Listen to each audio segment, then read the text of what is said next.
एक बार की बात है। गौतम बुद्ध अपने शिष्यों के साथ एक गांव से दूर किसी बड़े नगर की तरफ जा रहे थे। गर्मी के दिन थे और रास्ता भी बहुत लंबा था। गौतम बुद्ध अपने शिष्यों सहित बहुत देर से चल रहे थे, जिस वजह से उन्हें बहुत प्यास लगती है। वहाँ से कुछ ही दूरी पर बरगद के वृक्ष की एक घनी छांव थी।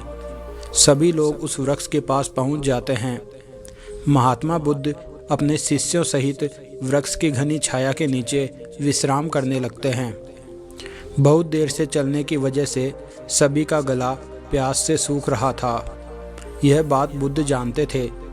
बुद्ध ने अपने एक शिष्य को कहा, आप इस बरगद की छाया से 20 कदम दूर जाकर बरगद की 2 बार परिक्रमा करके वापस आओ।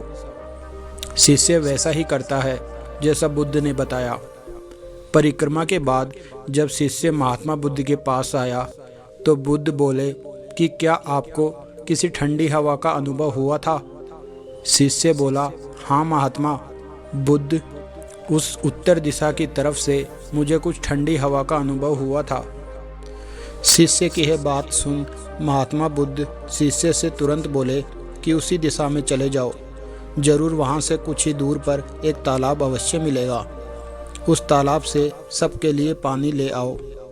शिष्य उसी दिशा में जब कुछ दूर जाता है तो वहाँ सच में एक तालाब होता है। तालाब देख शिष्य बहुत प्रसन्न होता है और तालाब के निकट जाकर जैसे ही तालाब से पानी भरने वाला होता है, तभी शिष्य की नज़र वहाँ दूर तालाब में कपड़े धो रही कुछ स्त्रियों पर जाती है। यह देख शिष्य मन में सोचते हैं कि यह पानी तो गंदा हो गया है। लेकिन जब शिष्य ध्यान से तालाब के पानी को देखते हैं कि अभी भी तालाब का कुछ पानी साफ है, इतने में ही 2 बैलगाड़ी जोर से तालाब के किनारे से होती हुई निकल जाती है। बैलगाड़ी के पहिए तालाब की मिट्टी के ऊपर इतनी जोर से निकलते हैं कि तालाब के नीचे बैठी बहुत सारी मिट्टी तालाब के ऊपर आ जाती है, जिस वजह से तालाब का बचा हुआ पानी भी गंदा हो जाता है। यह देख शिष्य बिना पानी लिए क्रोध में महात्मा बुद्ध के पास वापस चला आता है। शिष्य बड़े ही निराशा भाव महात्मा बुद्ध को सब बात बताता है। शिष्य की बातें सुन सभी शिष्य बोलते हैं कि हमें तुरंत यहाँ से निकलना चाहिए, किसी दूसरी जगह पानी की खोज करनी चाहिए, वरना प्यास के मारे जान निकल जाएगी। इधर महात्मा बुद्ध सभी को शांत होने के लिए कहते हैं और बोलते हैं कि धीरज रखो, कुछ ही देर यहीं बैठो, उचित समय आने तक संयम बनाए रखो। सभी महात्मा बुद्ध की बात सुनकर शांत हो जाते हैं और वहीं बैठ जाते हैं। कुछ समय बीत जाने के बाद महात्मा बुद्ध फिर से अपने शिष्य को उसी तालाब से पानी लाने के लिए कहते हैं।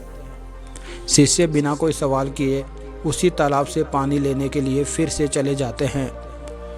तालाब की हालत देख शिष्य को यकीन नहीं होता। तालाब का पानी अब पूरी तरह से साफ होता है। यह देख शिष्य बहुत खुश होता है और पानी भरकर महात्मा बुद्ध के पास जाता है। सभी पानी पीकर अपनी प्यास बुझाते हैं, लेकिन अभी भी सबके मन में ये एक सवाल था कि आखिर ये चमत्कार हुआ कैसे? तालाब का सब पानी तो गंदा था। उन्हें लगा कि जरूर ये बुद्ध की शक्ति है। इनमें एक शिष्य ने यह सवाल महात्मा बुद्ध से पूछ ही लिया कि यह चमत्कार आपने कैसे किया? शिष्य का जवाब देते हुए महात्मा बुद्ध बोले कि यह कोई चमत्कार नहीं, यह आपके सब्र का फल है। यह फल है आपके सब्र बनाए रखते हुए उचित समय के इंतजार का।